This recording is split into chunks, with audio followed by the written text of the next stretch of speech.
বাংলাদেশের তৈরি পোশাক রফতানির অন্যতম প্রধান গন্তব্য ইউরোপীয় ইউনিয়ন। দেশ থেকে যে পরিমাণ পোশাক রফতানি হয় তার প্রায় 50% যায় এ অঞ্চলে।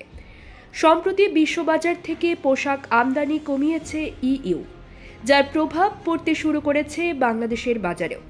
চলতি বছরের জানুয়ারি থেকে এপ্রিল 4 মাসে ইইউ বাংলাদেশ থেকে আমদানি কমিয়েছে 65,83,00,000 ইউরো বা 9.85%।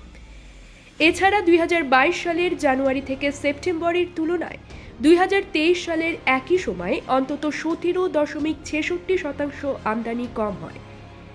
এরই ধারাবাহিকতায় আবারও ঋণাত্মক প্রবৃদ্ধির তথ্য প্রকাশ করেছে ইইউর পরিসংখ্যান অফিস ইউরোস্ট্যাট।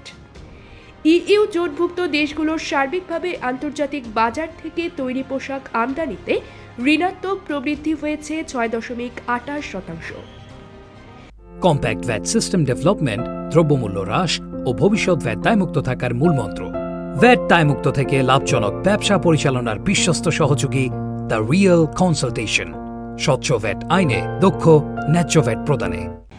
ইউরোস্ট্যাটের তথ্যে দেখা যায় 2022 সালের জানুয়ারি থেকে সেপ্টেম্বরে ইইউর দেশগুলো বাংলাদেশ থেকে 1,662 কোটি ইউরোর পোশাক আমদানি করে। 2023 সালে একই সময়ে তা কমে দাঁড়ায় 1,369 কোটি ইউরো।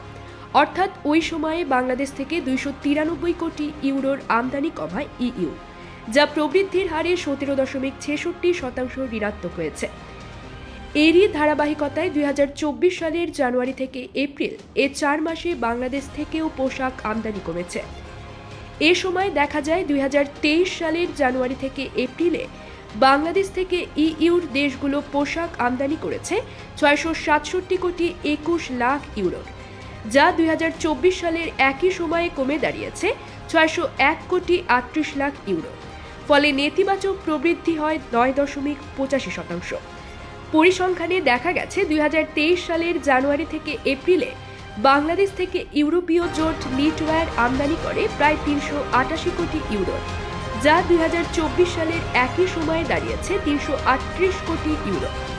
এছাড়া ওভেন পোশাকে 2023 সালের প্রথম 4 মাসে প্রায় 280 কোটি ইউরো এবং 2024 সালের একই সময়ে 264 কোটি ইউরো আমদানি করে।